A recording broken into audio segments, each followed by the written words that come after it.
Welcome to the hottest movie review on the internet today, the A-List Review.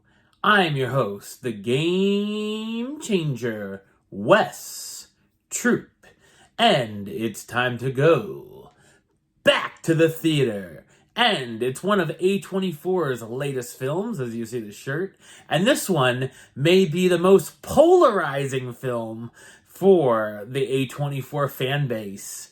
My review of the 2023 musical comedy, Dix the Musical, coming up now.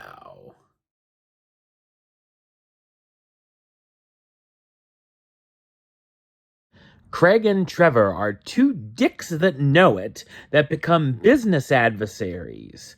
When realizing they have a lot in common and the missing halves of a locket, they figure out they're identical twins who were separated at birth even though they look nothing alike.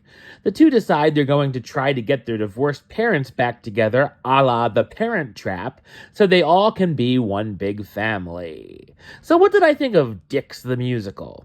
I thought it's an ambitious but ghastly musical comedy. It's based on the off-Broadway play, which it feels very much like, one, Effing Identical Twins, written by the film stars Josh Sharp and Aaron Jackson. The film is directed by Larry Charles, best known for directing films such as Borat, Bruno, The Dictator, and Religiousness. I was very excited to check this film out, but unfortunately, most of it didn't work for me. When it started, I found myself laughing rather regularly and was with it for about the first half hour. After that, though, I barely laughed at all, and it became a rather rough sit. It's a film that's trying to really push the envelope and shock the audience, and reminded me a little bit of John Waters' film like Pink Flamingos. Unfortunately, it gets old fast and becomes very, very repetitive. The gay actors playing these supposedly ultra-macho characters is a gag that's funny at first, but then gets driven into the ground.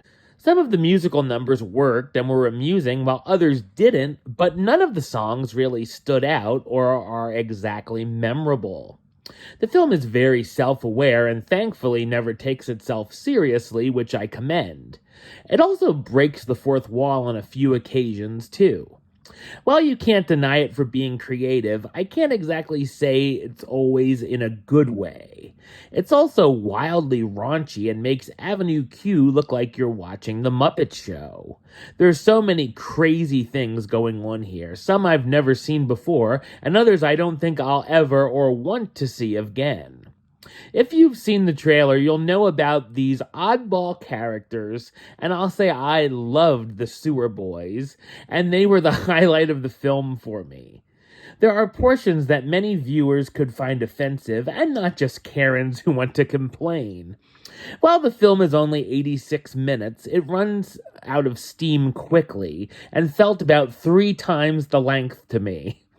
The cast stars Josh Sharp as Craig, the #1 vacuum parts salesman, Aaron Jackson as Trevor, Craig's new big work competition that they discover is his twin brother, Nathan Lane as Harris, Craig's father who recently has come out to him and spends time with his sewer boys, Megan Mullally as Evelyn, Trevor's mother who has become a shut-in and has had an interesting situation happen with her genitalia, Megan Thee Stallion as Gloria, Craig and Trevor's boss, and Bowen Yang as God, our flamboyant narrator.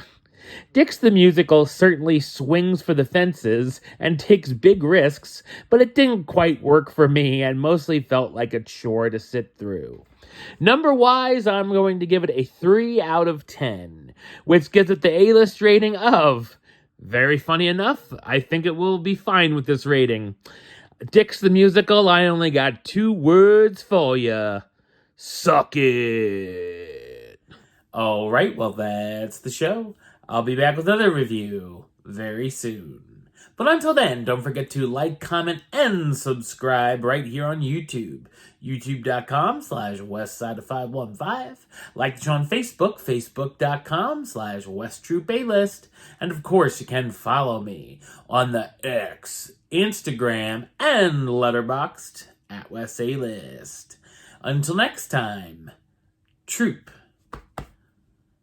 out.